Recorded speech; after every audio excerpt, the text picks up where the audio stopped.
মধ্য ইউরোপের ছবির মতো সুন্দর একটি দেশ চেক প্রজাতন্ত্র। দেশটির আকাশে এভাবেই দখলে নেয় নানা রঙের হট এয়ার বেলুন। চলতি সপ্তাহে দেশটিতে হট এয়ার বেলুন উৎসবের আয়োজন করা হয়। বলা হচ্ছে এবারের আয়োজন ছিল দেশটির ইতিহাসের সবচেয়ে বড় বেলুন উৎসব।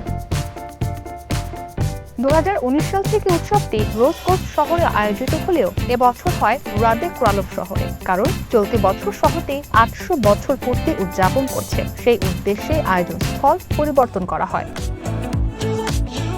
আয়োজকরা জানান এবারের উৎসবে 80টিরও বেশি বেলুন আকাশে উড়ে। পর্যটকদের পাশাপাশি বেলুন পাইলটরাও বেশ উচ্ছ্বসিত। 800 বছরের পুরনো শহরে এমন আয়োজনে অংশ নিতে পেরে খুশি তারা। বললেন, বেলুন নিয়ে আকাশে ওড়ার মাধ্যমে প্রকৃতির খুব কাছাকাছি থাকার সুযোগ পাওয়া যায়।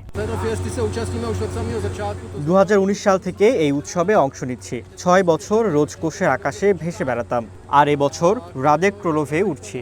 তৃণভূমি, মাঠ সব মিলিয়ে সুন্দর একটি শহর। বেলুন অবতরণের জায়গাগুলো দুর্দান্ত। উৎসবে অংশ নিতে শহরে জড়ো হন নেদারল্যান্ডস, লিথুয়ানিয়া সহ বেশ কয়েকটি দেশের পর্যটক। হট এয়ার বেলুনে চড়ে উপভোগ করেন রাদে ক্রালভের মনোরম প্রাকৃতিক সৌন্দর্য। ইসরাত মুক্তি, ওয়ান ইন্টারন্যাশনাল ডেস্ক।